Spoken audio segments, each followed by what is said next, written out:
आपके साथ लक्ष्मी और आप देख रहे हैं प्रदेश का नंबर 1 न्यूज चैनल। घड़ी इशारा कर रही है रात के 9 बजे का और वक्त तो चला है दिन भर की सुर्खियों में रही खबरों को समझने का। तो आइए जल्दी से जान लेते हैं मुख्य खबरें जिस पर होगी हमारी नजर। तो आज हम लोग बात करने वाले हैं सेंसेशनल न्यूज के बारे में।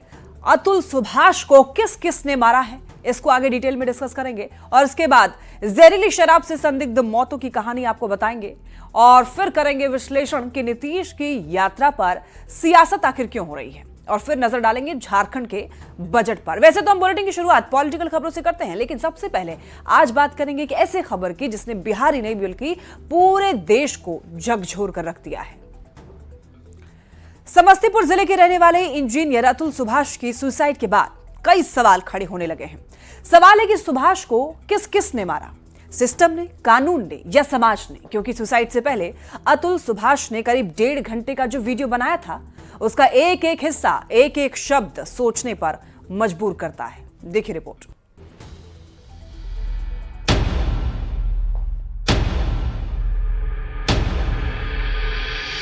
26 अप्रैल 2019 को बिहार के समस्तीपुर के रहने वाले अतुल सुभाष की शादी मैट्रिमोनियल साइट शादी.com के जरिए जौनपुर की रहने वाली निकिता सिंघानिया से हुई थी। लेकिन करीब 3 साल बाद उसकी पत्नी ने जौनपुर में दहेज उत्पीड़न का केस दर्ज कर दिया। आरोप लगाया कि अतुल सुभाष उससे 10 लाख रुपए दहेज मांग रहा है, जिसकी सैलरी उस वक्त 40 लाख रुपए सालाना थी। एआई इंजीनियर अतुल सुभाष की मौत की नींव इसी केस ने रख दी थी। उसके बाद 9 केस हुए और 120 बार वो सुनवाई पर गया, लेकिन आखिरकार जिंदगी से हार गया। लेकिन मरने से पहले उसने जो 62 मिनट का वीडियो बनाया उसका एक एक शब्द आपको झकझोर देगा। मेरा बेटा चला गया पूरे देश के लिए करके, तो शहीद हो गया है। जैसे भगत सिंह अपने फांसी पर चढ़ के कितने आदमी का काम किया है, शहीद हुआ है, वो शहीद हो गया। इतने लोगों को कानून व्यवस्था के बारे में बता के, जो अपने भारत की कानून व्यवस्था है उसके बारे में बताया है, जो रिश्वत लेने वाली समस्या है उसके बारे में बताया है। मेरा बच्चा चला गया, जागृत किया है उसने और कुछ नहीं किया है। पेशे से इंजीनियर अतुल सुभाष की कहानी जानकर आप रो पड़ेंगे। अतुल सुभाष की मानसिक पीड़ा का अंदाजा इस बात से लगाया जा सकता है कि मरने से पहले उसने 1 घंटे से ज्यादा का वीडियो बनाया और 24 पन्ने का सुसाइड नोट लिखा, जिस पर अपनी पत्नी, उसके परिवार और उस जज की एक एक बात का जिक्र किया जिसने उसकी दिल की गहराइयों तक चोट पहुंचाई थी। मेरे बच्चा को इंसाफ दिलवा दीजिए, बस और कुछ नहीं चाहिए। सुसाइड से पहले इंजीनियर अतुल सुभाष ने जो वीडियो बनाया वो झकझोर देने वाला है। अतुल ने वीडियो में कहा कि वो जो मेहनत से पैसे कमा रहे हैं वो पैसे उनके ही दुश्मनों के काम आ रहे हैं। पुलिस और सिस्टम उनसे ही पैसे लेकर उन्हें परेशान कर रहे हैं। तो मेरा मानना है कि मुझे खुद को ही खत्म कर लेना बेस्ट है मेरे लिए, क्योंकि जो मैं पैसे कमा रहा हूँ उसी से मैं अपने दुश्मन को बलवान बना रहा हूँ। वही पैसे मुझे ही बर्बाद करने के लिए यूज हो रहे हैं और ये साइकिल बढ़ता ही रहेगा, है ना। मेरे ही टैक्सेस के पैसे से ये कोर्ट, ये पुलिस सिस्टम मुझे और मेरी फैमिली को और बाकी लोगों को भी हैरास करेगा जो अच्छे लोग हैं। तो जो सप्लाई है वैल्यू का, उसी को खत्म कर देना चाहिए। इंजीनियर अतुल सुभाष ने खुदकुशी तो कर ली, लेकिन कई सवाल छोड़ गया। सवाल रिश्तों से, सवाल सिस्टम से, सवाल सुनवाई करने वाले जज से, सवाल इस दुनिया से। अब उसके परिवार को सिर्फ इंसाफ की उम्मीद है। Bureau report, news 18। Atul Subhash की मौत कई सारे सवाल खड़े करता है। सवाल कानून से, सवाल लॉ एंड ऑर्डर से। ऐसे कई चीजें अतुल सुभाष ने बोली अपने वीडियो में और ऐसे कई प्रमाण उन्होंने दिए जिसके बाद कई सवाल खड़े हो रहे हैं। अब देखिए, अतुल सुभाष की मौत के बाद में 2 ऐसे कानून हैं जिस पर सवाल उठने लगे हैं। ये कानून है दहेज निषेध कानून और घरेलू हिंसा कानून। अब आपको बता दें कि दहेज उत्पीड़न पर जो आईपीसी की धारा लगती है वो है 498A। इस कानून को लाने की मुख्य वजह यह थी कि महिलाओं पर हो रहे अत्याचार को रोका जा सके और महिलाओं को उत्पीड़न से बचाया जा सके। अब देखिए, समझिए कि क्या है धारा 498A। देखिए, महिला अपराध को लेकर के ये जो कानून है वो है, और पति या फिर ससुराल वाले की क्रूरता अपराध है। क्रूरता शारीरिक और मानसिक दोनों तरह की है। हालांकि अब आईपीसी की जगह पर भारतीय न्याय संहिता है, और ऐसे में अब ये कानून नए भारतीय न्याय संहिता के तहत है। भारतीय न्याय संहिता की 85 और 86 में इसका जिक्र है, क्योंकि 1 जुलाई 2024 से बीएनएस यानी कि भारतीय न्याय संहिता ने आईपीसी की जगह ले ली है। अब बड़ी बात यह है कि घरेलू हिंसा कानून में भी पुरुषों को संरक्षण नहीं है, इसमें भी महिला को ही पीड़ित माना गया है। और बड़ी बात यह भी कि 498A यानी कि दहेज निषेध अधिनियम पर सुप्रीम कोर्ट की टिप्पणी भी आ चुकी है। सुप्रीम कोर्ट ने कहा था कि सबसे ज्यादा दुरुपयोग दहेज निषेध अधिनियम और घरेलू हिंसा कानून का ही हो रहा है। अब देखिए, कानून के दुरुपयोग को देखते हुए ही 2017 में कोर्ट ने 498A में तुरंत गिरफ्तारी न करने को कहा, और कहा कि जांच पड़ताल के बाद ही गिरफ्तारी हो। यानी कि धारा 498A यानी कि बीएनएस में अगर बात करें, भारतीय न्याय संहिता 85 और 86 पर सवाल उठता रहा है। इस कानून का सबसे ज्यादा दुरुपयोग होता है। महिलाएं पति और ससुराल वालों को फंसाने में यूज करती हैं। 498A के मामलों में मात्र 18% मामलों में ही सजा मिल पाई है, जबकि बाकी में या तो आरोप साबित नहीं हो पाए हैं या फिर मामले का सेटलमेंट कर दिया गया हो। अब जरा एनसीआरबी के आंकड़ों पर नजर डालते हैं, जो कि खुदकुशी को लेकर के आंकड़े बताते हैं कि 2019 में 1.18 लाख और 2021 में उससे भी ज्यादा लोगों ने सुसाइड किया। अब देखिए, महिलाओं से ज्यादा पुरुष सुसाइड करते हैं। 2019 में विवाहित पुरुष और विवाहित महिला का जो आंकड़ा सामने आया है, विवाहित पुरुष 80,000 पुरुषों ने खुदकुशी की। वहीं अगर महिलाओं की बात करें तो विवाहित महिला 34,000 विवाहित महिलाओं ने सुसाइड किया। अब देखिए, महिलाओं से ज्यादा पुरुष सुसाइड करते हैं। अगर 2021 के आंकड़ों पर नजर डालें तो 2021 में देखिए, विवाहित पुरुष और विवाहित महिला ने कितने ऐसे लोगों ने सुसाइड किया, उसका आंकड़ा आपको दिखा रहे हैं। 81,063 पुरुष ने और 28,680 महिलाओं ने सुसाइड की। सुसाइड के 5 बड़े कारण हैं, और उनमें यह है कि पारिवारिक विवाद, वैवाहिक विवाद, बीमारी, नशा, कर्ज, गरीबी, बेरोजगारी, ये वो मुख्य कारण हैं जिसकी वजह से लोग सुसाइड कर लेते हैं। चलिए बढ़ते हैं खबरों में आगे। बेगूसराय में 2 लोगों की संदिग्ध हालत में मौत के बाद कई सवाल उठ रहे हैं। परिजनों का कहना है कि जहरीली शराब से मौत हुई है, जबकि प्रशासन का कहना है कि पोस्टमार्टम रिपोर्ट आने के बाद ही खुलासा हो पाएगा। तो बड़ा सवाल है कि जहरीली शराब से आखिर कब तक जान जाती रहेगी।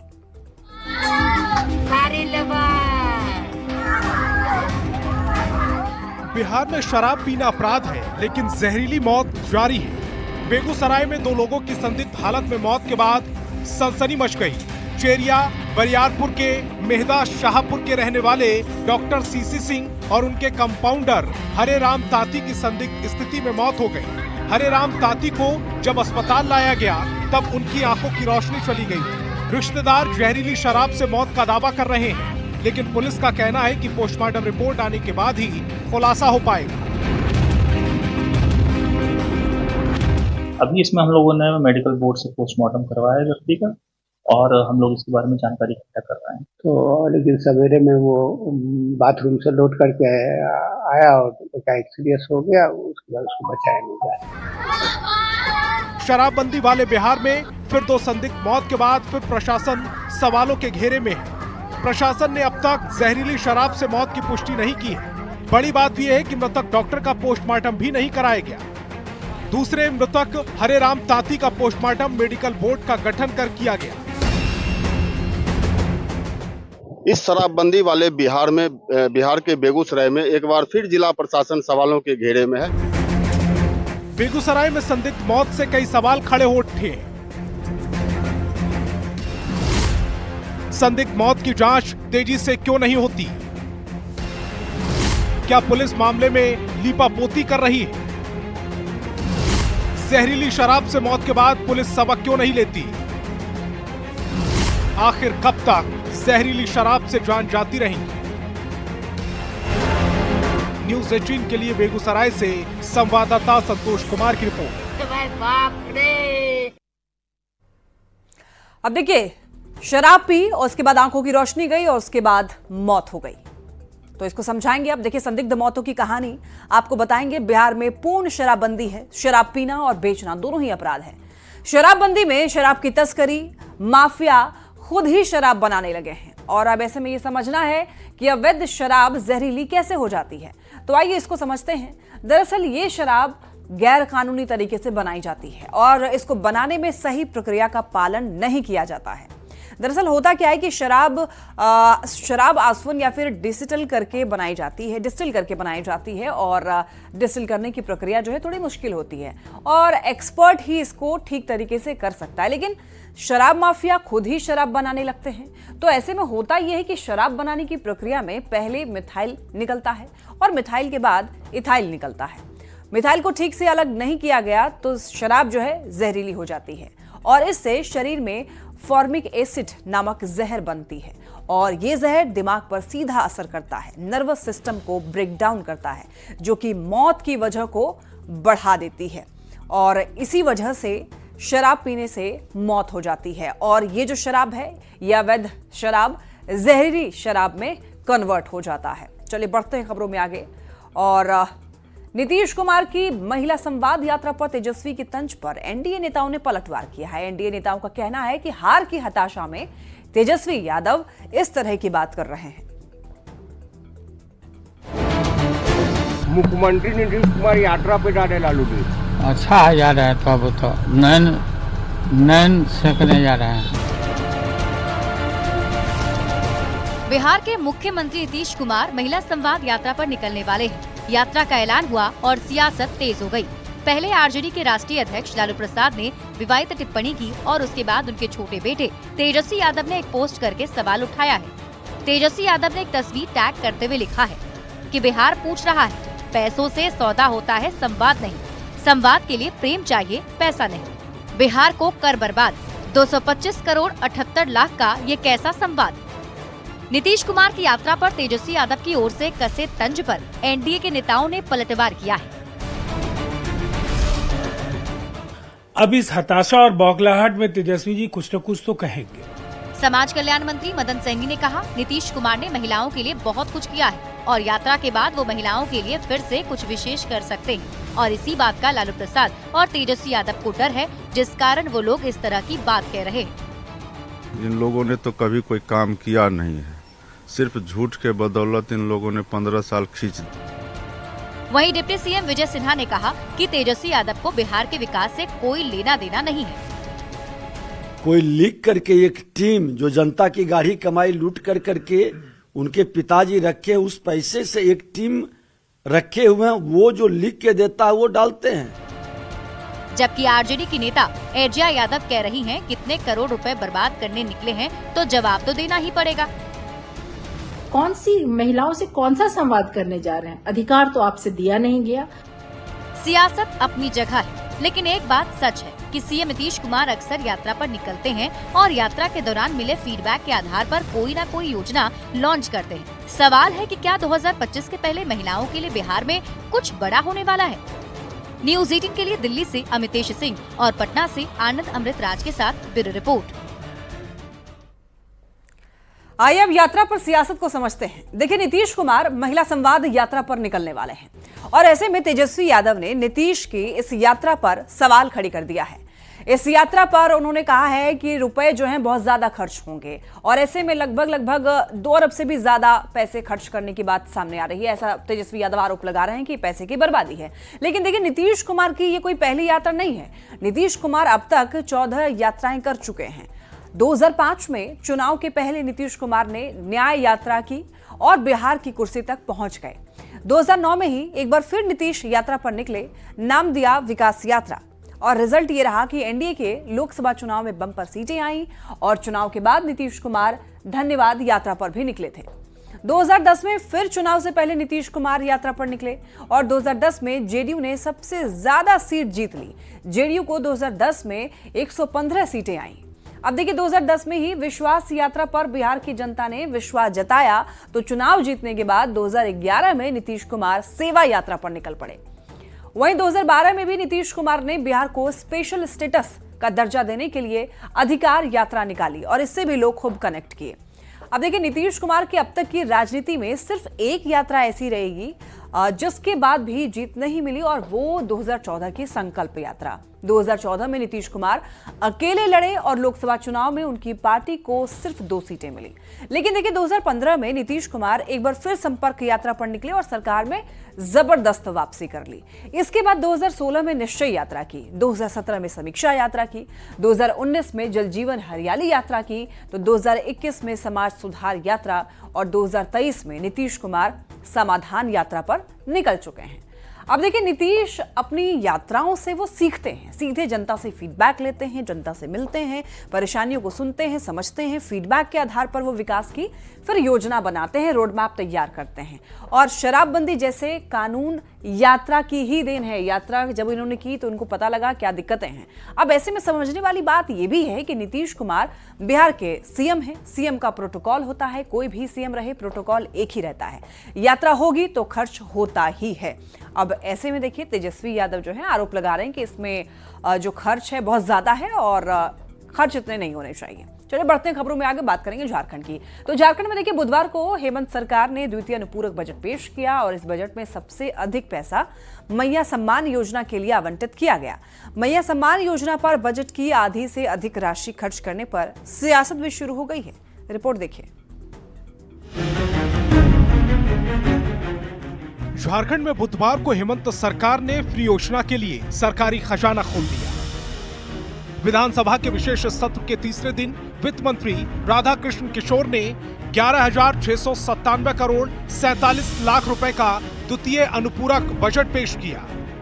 इस बजट में सबसे अधिक पैसा महिला बाल विकास विभाग को आवंटित किया गया, जिसके तहत मैया सम्मान योजना के लिए 6,390 करोड़ 55 लाख रुपए की राशि आवंटित की गई।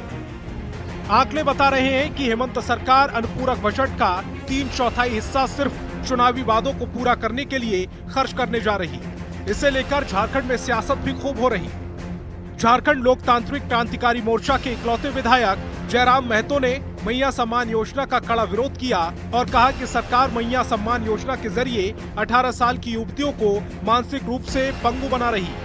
खिलाफ इसलिए है चूंकि आप 18 साल की बहन को दे रहे हैं मैया सम्मान योजना। 18 साल की बहन जो सपनों को तैयार करती है, उस समय वो पंख उड़ान भरने का समय होता है और आप उसे अगर फ्री फोकट में 2,500 रुपए देंगे तो वो बहन आलसी हो जाएगी। हेमंत सरकार पर आरोप है कि महिलाओं को हर महीने 2,500 रुपए फ्री में देने पर वो आलसी हो जाएंगी, अपनी प्रतिभा का अपने हाथों ही हत्या कर लेंगी। लिहाजा अब आगे देखना होगा कि मैया सम्मान योजना पर हो रही सियासत आगे क्या रंग लाती है। रांची संवाददाता संजय सिन्हा के साथ ब्यूरो रिपोर्ट, न्यूज़ 18। आइए अब इस अनुपूरक बजट को समझते हैं। देखिए 11,697 करोड़ मैया सम्मान योजना के लिए और 200 यूनिट फ्री बिजली भी देने की वादा जो है वो किया गया था। और ऐसे में 6,390 करोड़ 2,577 करोड़ 92 लाख, आपको बताते चलें कि 200 यूनिट फ्री बिजली मैया सम्मान योजना के लिए 6,390 करोड़।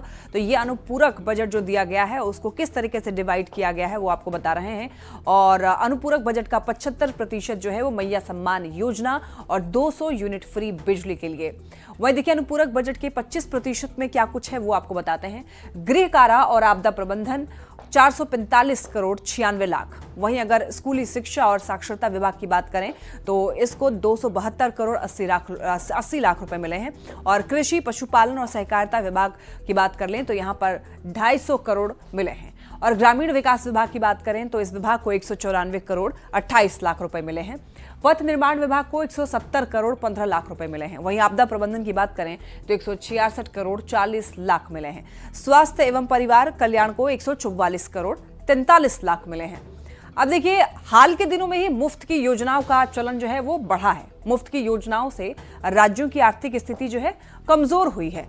तो राज्य सरकारों पर इसका कितना कर्ज होगा अगर इसकी बात करें तो देखिए 2025 में 75 लाख करोड़ रुपए हो जाएंगे। ये आपको बता रहे हैं ये आंकड़े कि जो राज्य सरकारें फ्री बीज की राजनीति करती है उसमें नुकसान भी कहीं ना कहीं होता है। अब देखिए कर्ज को लेकर हिमाचल का हाल क्या है वो अगर बात करें तो हिमाचल में काफी ज्यादा वहां पर भी नुकसान हुआ। आपको बताते चलें इस आंकड़ों में भी आप देख सकते सकते हैं कि कितना ज्यादा राज्य सरकार पर खर्च आता है। 95 यहाँ पर अगर बात करें हिमाचल प्रदेश की तो देखिए 2022, 2024, 2025 में अब ये जो आंकड़ा है 69,000 करोड़ 86,600 करोड़ हो जाएगा और 95,000 करोड़ ये बढ़ करके हो जाएगा 2025 में।